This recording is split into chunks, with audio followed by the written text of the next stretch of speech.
Shalom. I am Rabbi Nathan Davidovich speaking to you on behalf of the webyeshiva.org, speaking to you from Efrat, Israel. I'm going to talk about a very important message we can learn from this week's Torah reading. We start a new chapter in the Torah, the book of Shemot, the book of Exodus, which talks about after the death of Jacob and his sons, a new Pharaoh arose who supposedly doesn't remember all the good things that Joseph and his brothers and Jacob, the Jewish people, did for Egypt, got them out of the famine, saved them years of famine. Supposedly forgot that. And we learn the message as to how to deal with what is a problem that many of us have in this life of being so encompassed in our work or profession to the exclusion of other things.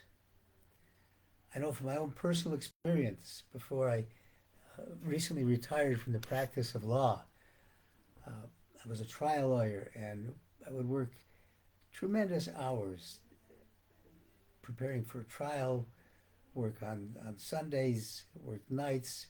It wasn't unusual to work 18-hour days. And many of us spend so much time working and thinking about work that it's like we live to work rather than work to live.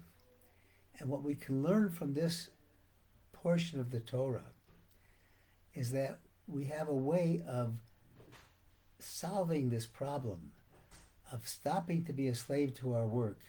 And we can do that with two things. Bitachon, trust in God, that God will always meet our needs if we just do a little bit. We do our part.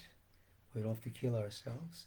And Tefillah, prayer to God, asking God for help. Those are the two main ingredients that can lead to not only parnasa, a family, making money for a family, earning a proper living, but also other things in life. Let's see how this plays out in this week's Torah reading. After the new king arose, or a king, a pharaoh that did not remember Joseph.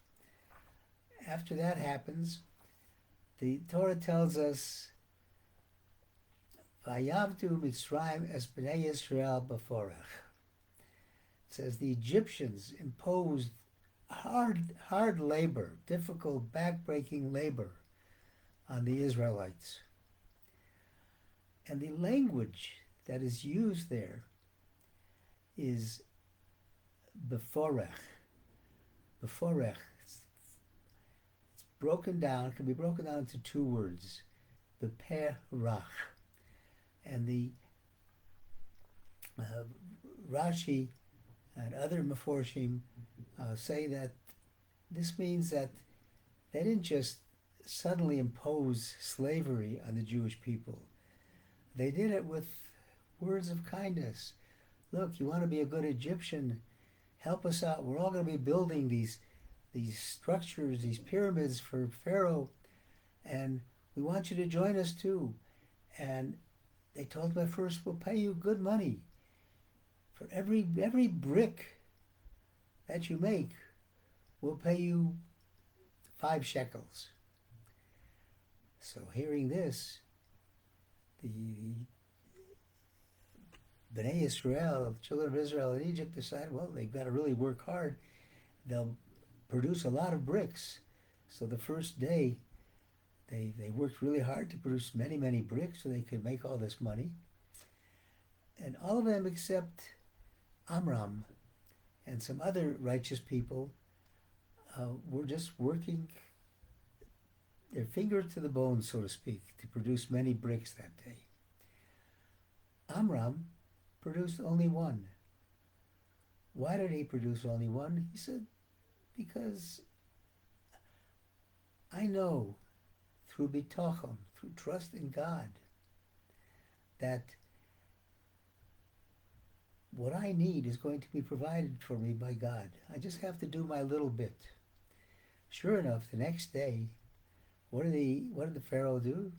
Pharaoh said, okay, now he told his taskmasters, he said, every single Jew that produced a certain number of bricks the previous day has to continue producing those exact same numbers of bricks in the future, but we're not going to pay them anymore. They're going to be slaves. So that's the back-breaking work that they were enticed into doing. And we see this message of bitachon, of trust in God to help us in other places in this Parsha. It says, one day Moses was going out to see how his brethren were doing. It says, V'yetze bayom b'yom hasheni v'hine shnei anoshim ivrim nitzim. He said, he went out the second day and he saw two Jewish men fighting. And Rashi says, these two Jewish men were Dasan and Aviram. Dasan and Aviram were the people who violated the commandment of God when the manna was given, not to leave over till the next day, but that there will be enough each day for you, and don't leave over the first day. They violated that command to leave manna over because they didn't have bitachon. They didn't trust. They didn't trust in God, in God coming to their aid. The question is asked, it's brought down by Rabbi Melech Biederman. He said, Dasan and Aviram did many other sins. They were the one who helped Korach in his fight against Moshe and Aaron. So why does Rashi specifically refer to the sin of leaving over the manna? And Rashi is hinting it to us. He says that the reason they fought is because they lacked bitachon. When one has bitachon, trust in God, you don't have to get into fights because you'll trust that your friend is not trying to take away your livelihood. Every person has his destiny and his lot in life, his hashgacha. So why Rashi was writing that Dasan and Aviram were quarreling because they were the same people who left over the manna, because they didn't trust in God to support them on their following day. And this same lack of bitachon resulted in their fighting. So bitachon is very, very important. It means that we don't have to kill ourselves in our work. We have to just put the effort in that's needed to show that we're doing something, and trust that God will help us get the rest. And tefillah, prayer, is also an important component. Here we see that we know that the children of Israel were rescued, redeemed from Israel from their simple prayer, from the groans. And we learned a little bit about prayer in last week's Parsha in Vayechi, when Jacob is giving over the blessings to the children. He says, "V'ani nasati lechem shechem echad alachecha shelakachtim yad hamori b'charbi v'kashti." He said, I'm giving you one more portion to your brothers. This is to Joseph, that I took from the Amorites with my sword and bow, and my sword and bow. We know that the Shechem, the city of Shechem, was defeated by not by Yaakov, but by Shimon and Levi. They killed all the inhabitants. So, but what is he saying? I took this with my harbi and my bakashti, my sword, my bow. He says that his spiritual weapons is what did it. His wisdom and his prayer.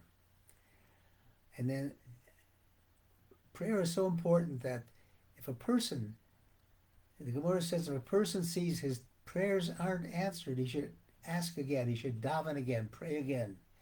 As it says in Davidovich, Hashem chazak yamesh lebecha, trust in God, be strong, but Hashem, and trust in God again. As my father, Olav Shalom, said of blessed memory, he says, if at first your prayers aren't answered, be strong and continue asking. And the Brisker Rav, the Tzal asks, says, if your prayers aren't answered, why would you daven again? If your prayers aren't answered the first time, what makes you think they'll be answered the second time? And he answered that when one prays again, he shows that he believes in the power of prayer. And that merit alone can make him worthy for his prayers to be answered. So this combination of bitachon, trust in God, and prayer to God can help solve the problems without our killing ourselves over our work. Thank you for listening on behalf of the webyeshiva.org. I wish everybody a Shabbat Shalom.